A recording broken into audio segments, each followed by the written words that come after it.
बड़ी खबर है, जहां रैगिंग की वजह से एक छात्रा की मौत हो गई है। डिग्री कॉलेज धर्मशाला की 19 वर्षीय छात्रा पल्लवी की इलाज के दौरान मौत हो गई है और इस मौत के पीछे रैगिंग को वजह बताया जा रहा है। छात्रा के पिता के बयान पर एफआईआर दर्ज की गई है। एफआईआर में कॉलेज की 3 छात्राओं हर्षिता, आकृति और कोमोलिका पर रैगिंग और मारपीट के गंभीर आरोप लगाए गए हैं। इतना ही नहीं, कॉलेज के प्रोफेसर अशोक कुमार को भी इस मामले में आरोपी बनाया गया है। आरोप है कि प्रोफेसर अशोक कुमार ने पल्लवी के साथ अश्लील हरकतें की थी। बताया गया कि 18 सितंबर 2025 को कॉलेज परिसर में रैगिंग की घटना हुई थी। इस घटना के बाद पल्लवी मानसिक रूप से बुरी तरह डर गई थी। हालत बिगड़ने पर उसे कई अस्पतालों में भर्ती कराया गया और आखिरकार 26 दिसंबर 2025 को डीएमसी लुधियाना में इलाज के दौरान उसकी मौत हो गई। पुलिस ने सभी आरोपियों के खिलाफ जांच शुरू कर दी है। वहीं कॉलेज प्रशासन और शिक्षा विभाग की भूमिका पर भी सवाल उठने लगे हैं। तो घटना के बाद बुरी तरह से पल्लवी डरी और सहमे हुई थी। रैगिंग के बाद 26 दिसंबर को इलाज के दौरान उसकी मौत हो गई है। लेकिन धर्मशाला में छात्रा की मौत के मामले में एफआईआर दर्ज की गई है और पिता की शिकायत पर धर्मशाला थाने में ये एफआईआर दर्ज की गई है। जो इसमें गुनहगार हैं, कसूरवार हैं, उन तक पहुंचने की कोशिश की जा रही है और सभी के खिलाफ दरअसल 18 सितंबर को रैगिंग और मारपीट का यह पूरा मामला सामने आया था। घटना के बाद बुरी तरह छात्रा पल्लवी बीमार हो गई थी और 26 दिसंबर को इलाज के दौरान उसकी मौत हो गई। किससे मारा? बोतल से मारा, डंडे से मारा? बोतल से मारा था एक दीदी ने कॉलेज में ना, सिर में, है ना। और साथ उसके साथ में कौन था? और जो कोमोलिका थी वो भी साथ में थी। कोमोलिका, हाँ वो भी मिली थी उनके साथ। हाँ, मेरे को पढ़ने नहीं देती थी। अच्छा। मेरे को पढ़ाने में भी दिक्कत करती थी। क्या बोलती? फेल हो गई है तू? तो फेल तो बोलना सारे होते हैं। तुम लोगों ने ऐसे किया मेरे साथ, तो तुम लोग कौन से आगे बढ़ जाओगे? ऐसे किया मम्मी। ऐसे किया तेरे साथ? और कुछ? और भी बता। और बता क्या किया तेरे साथ? बता मेरा बच्चा, बता क्या किया।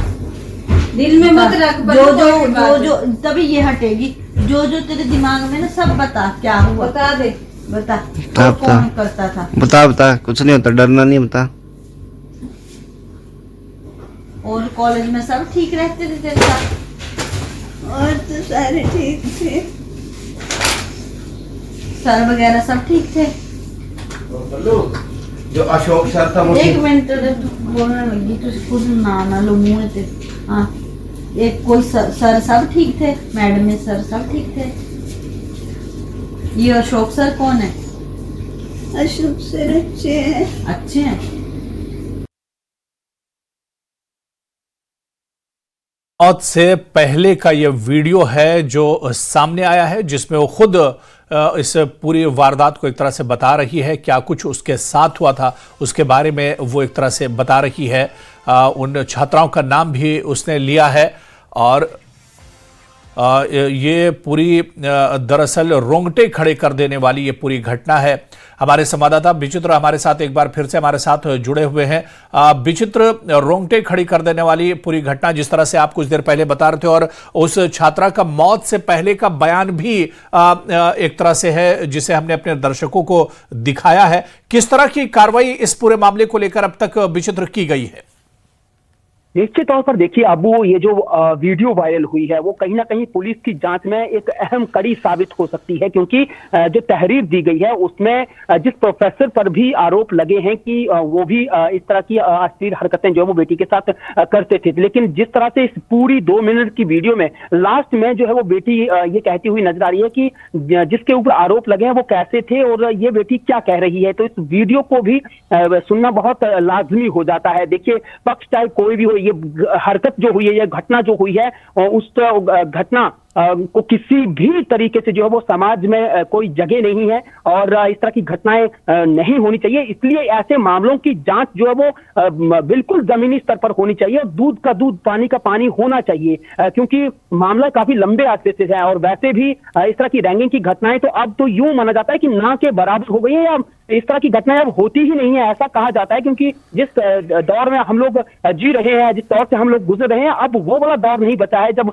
रैगिंग हुआ करती थी, बहुत डर हुआ करता था। लेकिन जिस तरह से नए साल की शुरुआत में ही ये वीडियो आ गई है, ये तहरीर आ गई, ये मामला आ गया, तो एक बार फिर से जो है कई तरह के सवाल और रोंगटे जो है वो खड़े कर दिए गए हैं कि सोसाइटी में क्या आज भी ऐसी घटनाएं हो रही है, शैक्षणिक संस्थानों में भी क्या इस तरह की घटनाएं हो रही है। तो इसलिए मामला और भी बड़ा हो जाता है, पेचीदा भी हो जाता है।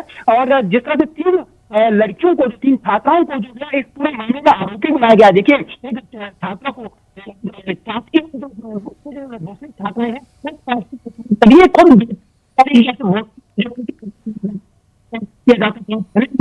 जाता था। तो ये बेटी कह रही है जीत के साथ पुलिस को भी लेना चाहिए, जांच पड़ताल निश्चित तौर पर महिंद्रा के साथ इसकी होनी चाहिए क्योंकि मामला पुराना है। लेकिन देखिए, अभिभावक भी आज जाग रहे हैं, आज जाकर जो है वो पुलिस में ये शिकायत दे रहे हैं जब वो बेटी इस दुनिया में नहीं है। जब शिकायत हुई थी, बेटी पहले ही दिन जब कॉलेज पहुंची थी, जब कॉलेज में गई थी और उसके साथ संजीदगी क्यों नहीं दिखाई गई, ये भी बहुत बड़ा सवाल है। तो कहीं ना कहीं पेरेंट्स को, अभिभावकों को भी, सभी को ये जानना बिल्कुल बहुत जरूरी है कि उनका बच्चा स्कूल से जा रहा है तो वहां से क्या हो रहा है। तो कई तरह के सवाल इस घटना के बाद जागृत हुए हैं जिनका जवाब ढूंढना, जानना बहुत जरूरी हो जाता है। हालांकि इस घटना पर निश्चित तौर पर पुलिस अपना काम कर रही है, जांच आगे बढ़ रही है, लेकिन जो माजी में जो घटनाएं हुई हैं या जो अभी जो घटनाएं हुई हैं, इन सबसे जो है अब नए सिरे से हम लोगों को सोचने की जरूरत है और आगे बढ़ने की जरूरत है। ऐसा नहीं कि ये मामला आया और गैराम की तरह हो जाए। मामला आया और इस पर जांच हुई और उसके बाद से मामला जो है वो चला गया। नहीं होना चाहिए, पुलिस पड़ताल होनी चाहिए। और जो पक्ष विपक्ष जिस तरह से देखें, मैंने कहा कि ये वीडियो जो है ये अहम कड़ी बिल्कुल विचित्र। लेकिन जिस तरह से अब एफआईआर हुई है, इसमें कितने लोगों के नाम शामिल किए गए हैं, कौन कौन जो गुनाहगार हैं, क्या सभी के नाम इसमें शामिल है या फिर अब जांच पड़ताल होगी उसके बाद तस्वीर एक तरह से साफ होगी, कौन कौन इसके लिए दोषी है, ये कैसे एक तरह से पता चलेगा। और मरने से पहले पल्लवी ने किन किन का नाम लिया है, क्या उन्हीं के नाम एफआईआर हुई है या फिर और लोग भी, क्योंकि जो कॉलेज होता है या हॉस्टल होता है वहां पर बहुत से छात्र एक साथ रहते हैं, तो ऐसे में कितने लोगों का नाम इसमें शामिल किया गया है। बिल्कुल, बहुत वाजिब सवाल आपने यहाँ उठाया है। हालांकि आपने कहा कि दोषी कौन होगा या कौन रहेगा, तो ये तो चार्जशीट के बाद जब जिरह होगी अदालत में तो अदालत में ही सामने आ पाएगा कि कौन दोषी है, कौन आरोपी था, कौन सही है। लेकिन फिलहाल देखिए, जो पुलिस की डायरी है, मैं अभी भी ये दोहरा रहा हूँ, पुलिस की जो डायरी है उसके मुताबिक जो बीएनएस की धाराएं हैं, जो भारतीय न्याय संहिता की जो धाराएं हैं, उनके तहत तो अभी मुख्य रूप से जो है वो प्रीलिमिनरी उनसे भी पूछताछ हो सकती है, अभी पूछताछ होगी। वो 4 है, जैसे 3 छात्राओं के नाम आए हैं और एक प्रोफेसर का नाम उसमें आया है। इसके अलावा कड़ियां आगे बढ़ेंगी, जुड़ेंगी और उसके बाद लंबा मामला ये जा सकता है और जांच के बाद ही तमाम बातें सामने आएंगी। और पुलिस की जब पुलिस इस पर अपना पक्ष, अपना बयान जो है वो स्पष्ट करेगी, उसके बाद पता चलेगा कि अभी पुलिस कहां तक पहुंची है और कितने लोगों को उन्होंने जो है इस मामले में पूछताछ के लिए जो है बुलाया है या कुछ को आरोपों के आधार पर ही गिरफ्तार किया है या उनको जो है वो सिर्फ और सिर्फ यहाँ पर हिरासत में लिया गया है।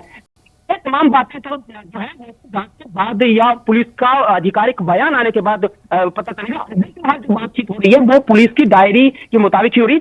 जो रोनांसा जो जहाँ पर एफआईआर दर्ज हुई है उस जो है ये बातें सामने आई कि 4 लोग उसमें शामिल हैं, उसमें 3 छात्राएं हैं और एक जो है वो प्रोफेसर हैं जिनके ऊपर जो है ये आरोप लगा है। लेकिन एक और जैसे कि वीडियो वायरल होने लगी है तो कथित तौर पर ये उसी बेटी की वीडियो है, ऐसा भी कहा जा रहा है कि वही वीडियो बेटी है जिनकी मौत हुई है और जिनके पेरेंट्स ने जो है ये शिकायत धर्मशाला पुलिस स्टेशन में दर्ज करवाई है। तो ये तमाम पहलू हैं जिन पर जांच होगी, जिन पर पड़ताल होगी और उसके बाद जो है किसी निष्कर्ष पर पहुंचा जाएगा कि आखिरकार ये इस मामले की जड़ कहां पर है। और साथ देखिए, एक और बात मैं अपना बता दूं जी, 2009 के तहत भी मामला दर्ज हुआ तो कहीं ना कहीं रैगिंग हो रही थी बेटी की, ये यहाँ पर ये सामने आया। और लेकिन रहा तो उसमें देखिए 3 छात्राएं सामने आई तो छात्राएं ही छात्राओं को प्रताड़ित कर रही हैं। इस तरह का ये वाकया जो वो अपने आप में बाद ये सामने आया है। हालांकि इससे पहले जो है बहुत सारे मामले ऐसे कॉलेज या शैक्षणिक संस्थानों में आते थे, चाहे वो मेडिकल कॉलेजेस हो या फिर चाहे वो इस तरह के कॉलेज हो हमारे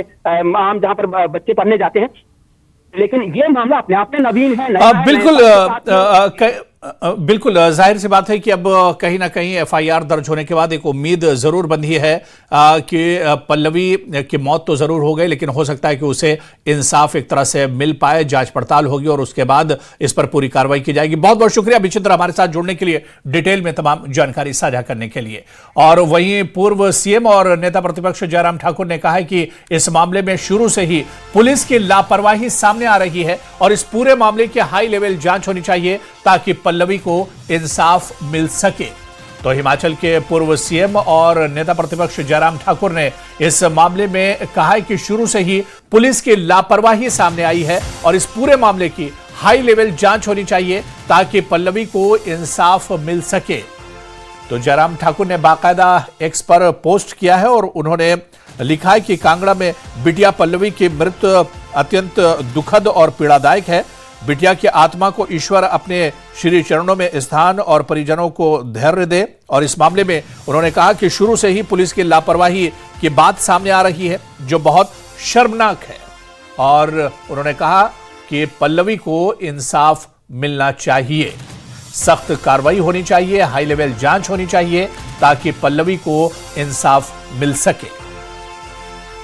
तो नेता प्रतिपक्ष जयराम ठाकुर का बयान भी इस मामले पर सामने आया है, जहां पर उन्होंने कहा है कि इस पूरे मामले में पुलिस की लापरवाही दरअसल शुरू से ही सामने आ रही है और इस पूरे मामले की हाई लेवल जांच होनी चाहिए ताकि पल्लवी को इंसाफ मिल सके।